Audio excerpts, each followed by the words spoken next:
Hello guys, তো আজকে আমাদের কাছে চলে এসেছে একটি নতুন রোগী। এর হার্ট ট্রান্সপ্ল্যান্ট করতে হবে। এর হার্টটি নষ্ট হয়ে গেছে, এখন নতুন হার্ট লাগাতে হবে। তো প্রথমে এর বুকের উপরটা ভালোভাবে পরিষ্কার করে নিব। এরপর আমাদের পরিষ্কার করা হয়ে গেলে এইখানে ইনজেকশন দিয়ে নিব। দেখুন আমরা এখানে অবাস করার ইনজেকশনটা দিয়ে নিচ্ছি। এখন বুকটা একটু চিরে নেব। ও শিট, আমাদের চিরেটা বাঁকা হয়ে গেছে, তো আমরা দুইটা চিরে নিয়েছি জায়গা, যদি এটা ভুল হলো। তো এখন আমরা এই জায়গাটা, চেরা জায়গাটা একটু ছড়িয়ে নিব, যেন আমাদেরকে হার্ট ট্রান্সপ্লান্ট করতে অনেক সহজ হয়।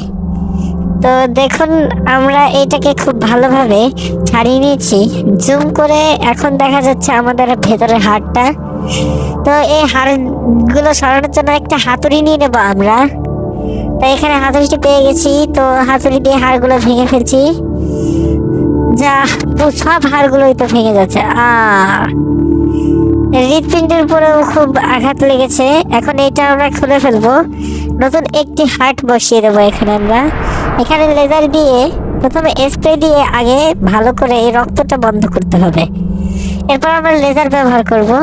ও হিট দিতে হবে সম্ভবত। এখন দেখি, ও ভুল হয়েছে সম্ভবত।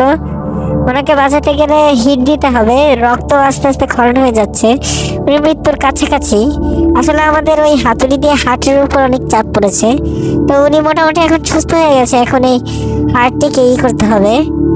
তো এই যে আমরা লেজার পেয়ে গেছি, লেজার দিয়ে হার্টটিকে আমরা কেটে নিব। কাটা হয়ে গেছে, এখন অনেক পরিমাণে রক্ত পড়ছে, আমরা দেখতেই পাচ্ছি। তো এখন স্প্রে দিয়ে আবার রক্তটিকে বন্ধ করে নেব। রক্তটি বন্ধ করা হয়ে যাওয়ার পরে তারপর আমাদের হার্ট ট্রান্সপ্লান্ট করতে হবে। রক্ত বন্ধ করা হয়ে গেছে, এখন আমরা নিয়ে নেব নতুন একটি হার্ট। তো নতুন একটি হার্ট আমাদের সম্ভবত উপরে আছে। এই তো পেয়ে গেছি নতুন হার্টটি। এটা এখন বসিয়ে দেব। ওয়া, পারফেক্টলি বসে গেছে এবং কাজ করা শুরু করে দিয়েছে। আপনারা দোয়া করবেন লোকটি যেন এই হার্ট নিয়ে অনেক দিন পর্যন্ত বাঁচতে পারে। এখন একটি পেনকিলার ইনজেকশন দিয়ে এই পুশ করে দিব, যেন তার রক্ত চলাচল ঠিক মতন চলতে পারে এবং ব্যথাটা কমে আসে। এখন আমরা জুম আউট করে নিয়েছি। এখন এই চেরা জায়গাটি বন্ধ করতে হবে। এখানে সেলাই করতে হবে। সেলাই করে দিয়েছি 75%, 100% হয় না কেন।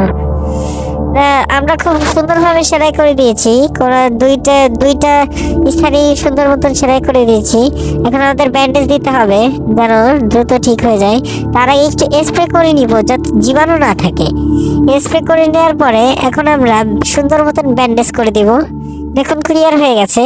অতিরিক্ত ব্যান্ডেজ করলাম যেন পরবর্তীতে এই জায়গাটা খুব সুন্দর মতন হয়ে থাকে। এখন আমরা আমাদের সিগনেচার দিয়ে এই রোগীটিকে পাস করিয়ে দিব। সকলে দোয়া করবেন যেন রোগীটি সুস্থ থাকে এবং সাবস্ক্রাইব করবেন।